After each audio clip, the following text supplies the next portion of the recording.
There's a point to the dishonesty, and that is a war with Iran, which people in Washington have been agitating for more than 20 years. So are we going to war with Iran?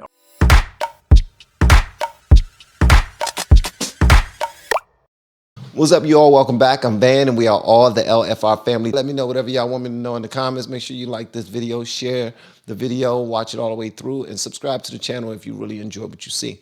All right, so y'all already know that we might have something going down, okay? Because apparently a drone attack has killed 3 Americans, and we have Tucker to talk about it. Stay tuned so I can give y'all my commentary soon. Yesterday, the Pentagon announced that 3 U.S. troops had been killed and dozens injured after a drone loaded with explosives struck them at a base in Jordan near the Syrian border. Now, none of that can be confirmed. The details, anyway, the location of the attack, and there's some question about whether that's true, but there is no question that American troops were killed yesterday, and the reaction to that, mixed with sadness, was highly political, in fact, even strategic. Within moments of this news breaking, Lindsey Graham, the Republican senator from South Carolina, called for blood. Quote, "Hit Iran now. Hit them hard," he tweeted.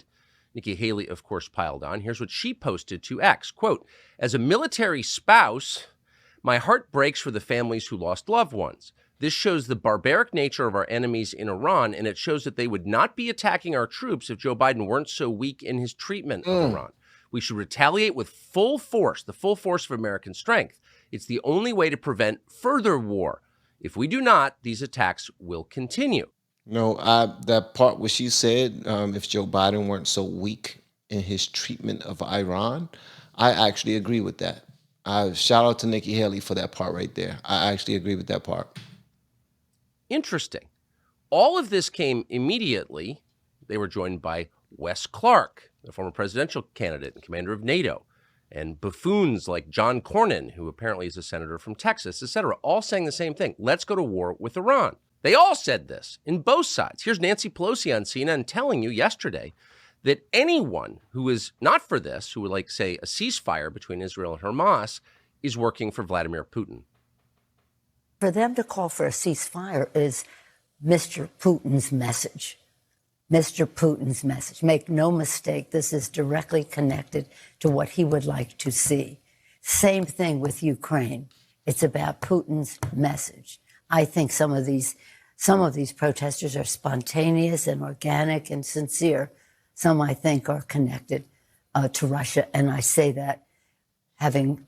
We have been teaching people how to grow online. It's been absolutely amazing. We have 3 people who have been able to reach monetization in less than 30 days. Growing YouTube channels, some from 0 people. We have one guy who had 2 subscribers before he started working with me. He started helping him. His views went up 4.8 million%. We're super excited. If anybody ever want to grow on YouTube, you reach out to me with the word coach. Looked at this for a long time now, as you know. You think some of these protests are Russian plants? I think they're plants. I think some financing should be investigated. And I want to ask the FBI to investigate that. It's hard. Nancy Pelosi. If she want the FBI to investigate, then it must be fishy. It must be one of them look over there type of situations. Hey, I know y'all are focusing on our failed policies and us giving away money and all this other stuff, but look what just now happened. There's something else going on. Distraction, distraction, distraction. Distraction, distraction, distraction. Who am I, man? I don't know what I'm talking about. Hard for most people to believe that a person in his or her 80s could be evil, but she is evil, and she's speaking lies. What you heard is totally dishonest. I knew it. But there's a point to the dishonesty, and that is a war with Iran, which people in Washington have been agitating for more than 20 years. So are we going to war with Iran? Are we already in a war with Iran? And if so, what are the consequences? Most Americans have no idea. It's not even something they're thinking about, but they should be. Break it down. Joe Kent is a former Green Beret. He's a combat veteran who lost his wife in one of these wars. He's running for Congress in Washington State in the 3rd Congressional District, and he has an interesting and highly informed perspective on this, and we're honored to have him join us now. Joe Kent, thank you so much for coming on today. So when you see all of this, and you hate to be cynical, but you really can't be too cynical when you're dealing with the war party in Washington. It did seem like a coordinated response very quickly, moments after the announcement of the tragic death of these American servicemen. What do you make of the response from both parties in Washington to the deaths yesterday? I mean, this whole thing, we've seen it coming, Tucker. We left our troops in these vulnerable locations, like on the Jordanian, Syrian, and Iraqi border. Our troops have been attacked, we think, at least 150 times since the October 7th incident began. And so we've seen this coming. This was an inevitable conclusion. So by leaving our troops in these locations, undefended essentially, we left them there as bait because so many people in Washington, D.C. want to go to war with Iran. They want to go to a war with Iran so badly that we will prop up the government of Iraq while the government of Iraq is completely controlled by Iran. We spend billions of dollars every single year funding, arming, training, and equipping the Iraqi government so they can turn around and support the exact same militias that just killed our troops. Biden said it himself in his statement. He accused Iranian-backed militants operating in Iraq and Syria of conducting this attack that killed the 3 Americans and wounded nearly 30 more.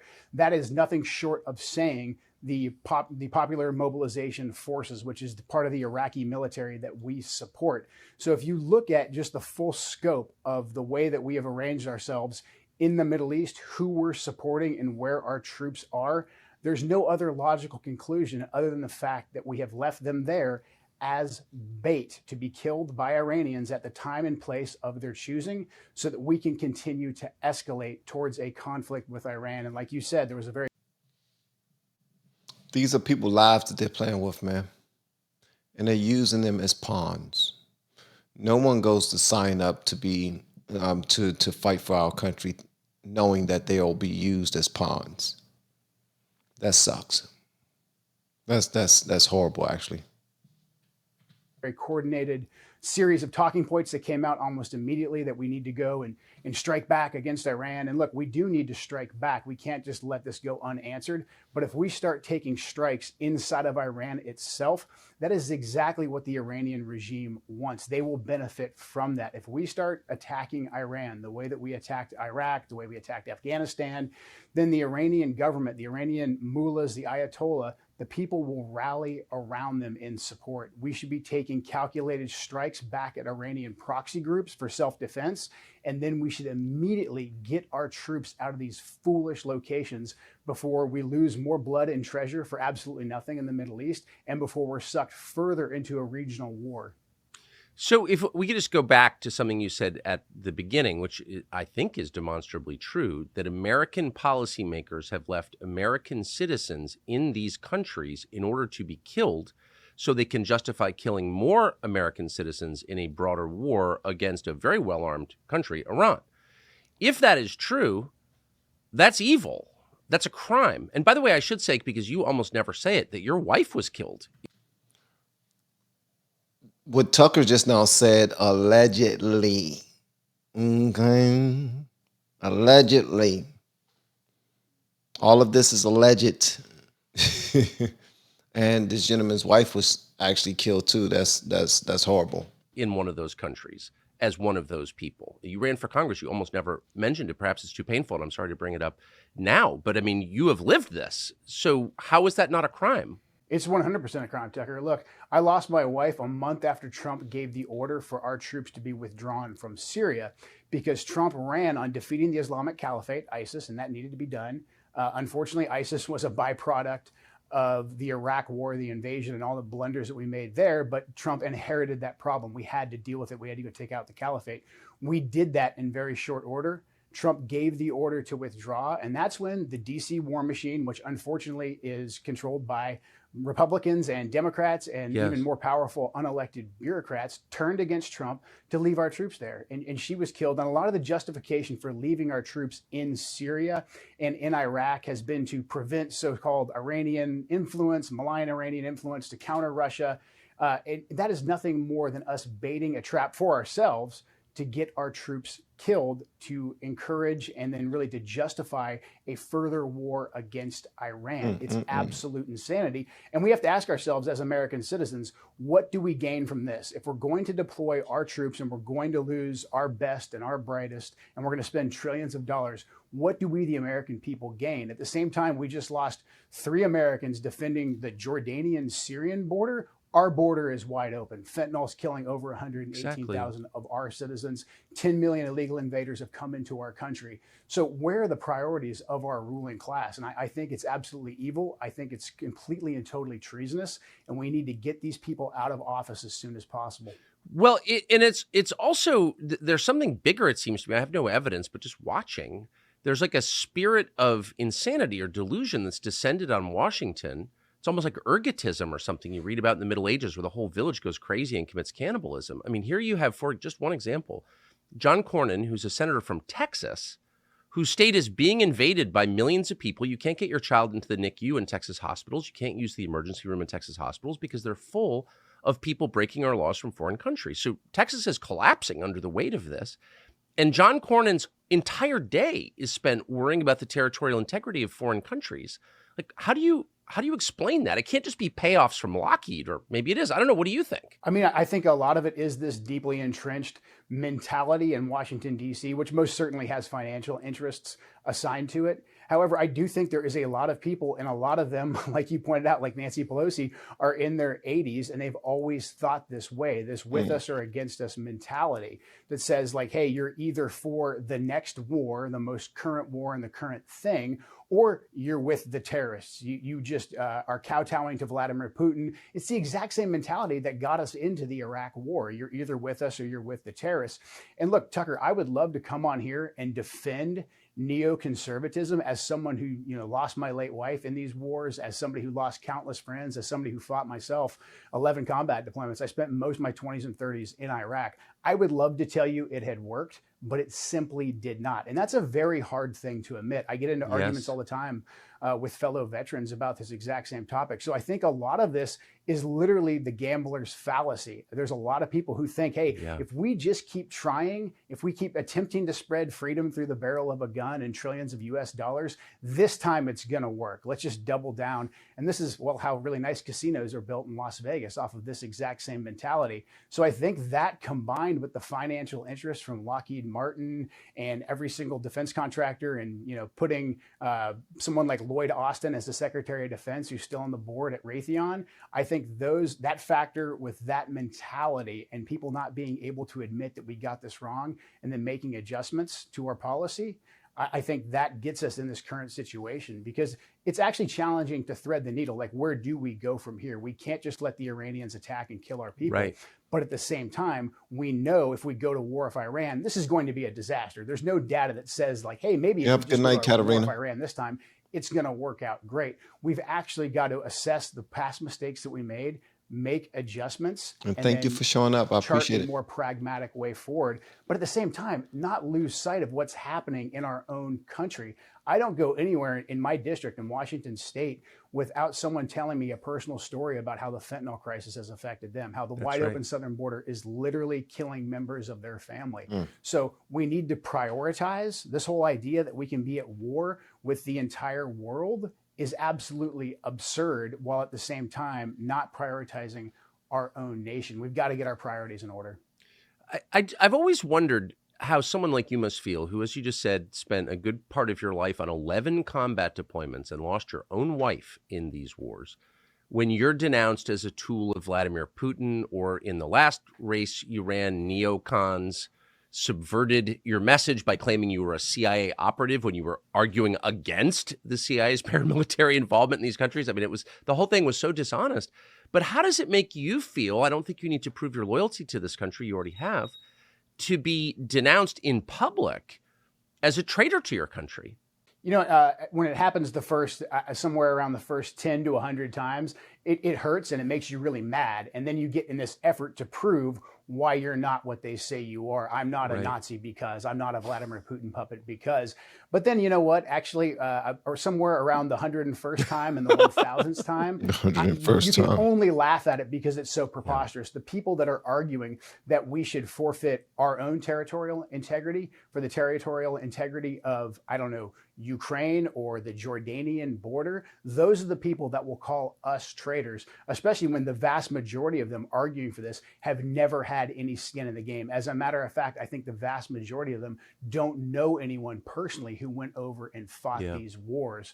So there's something liberating in being called that repeatedly over and over again, because then you can truly see things for the way that they are, that this is literally right. just propaganda to attempt to intimidate people, to shut them up. And I'm glad that you're doing what you're doing, and you give us a platform where we can actually speak truth to power and show people what's actually happening in this country and how our foreign policy establishment is absolutely just really destroying the United States of America. They're attempting to make us sacrifice our republic for an empire that does nothing for the American people. Amen. So nicely put. And I would recommend, the famous Eisenhower speech at the end of his term around 1960.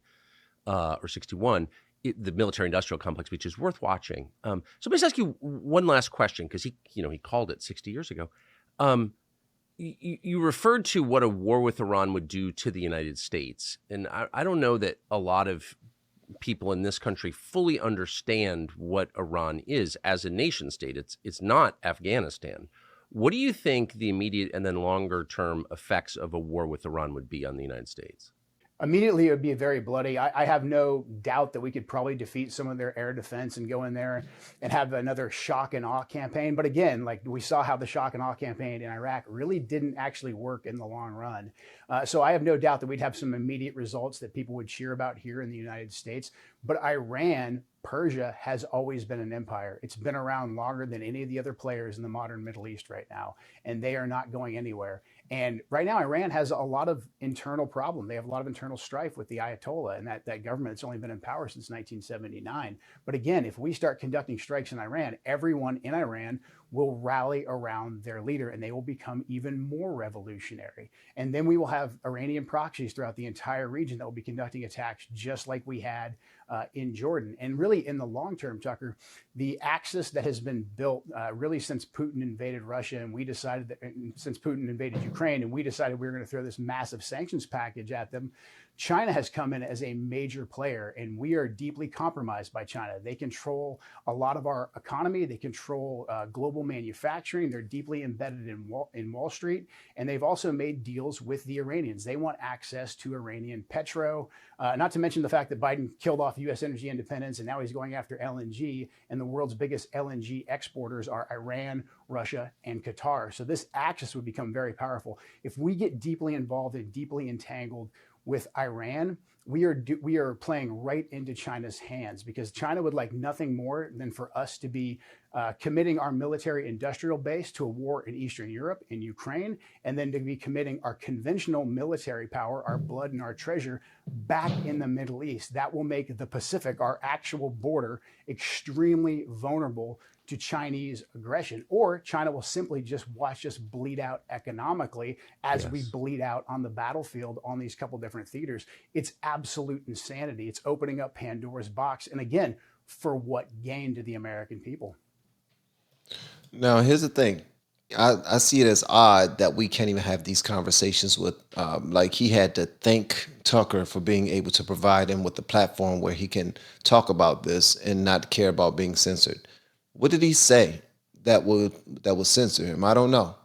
It makes absolutely no sense to me that you got to be all hush hush, walk around on eggshells, and you can't even talk about world events without being censored. That makes absolutely no sense to me. Like, whose money is driving these social media platforms? It's becoming worse than mainstream media, to be honest with you. But per usual, I want y'all to let me know whatever y'all want me to know about that in the comments below. And if you have yet to hit that subscribe button, please make sure you do so on your way out the door. Once again, guys, I'm Van, and now we are all the LFR family. I look forward to seeing you on the next video, hopefully inside of the Patreon as well. Y'all have been amazing per usual. Love y'all. And if you're looking to grow a YouTube channel from scratch, or you already have one and you want to grow it further, or you just want to do something grandiose on YouTube altogether. Reach out to me with the word coach. All right, peace.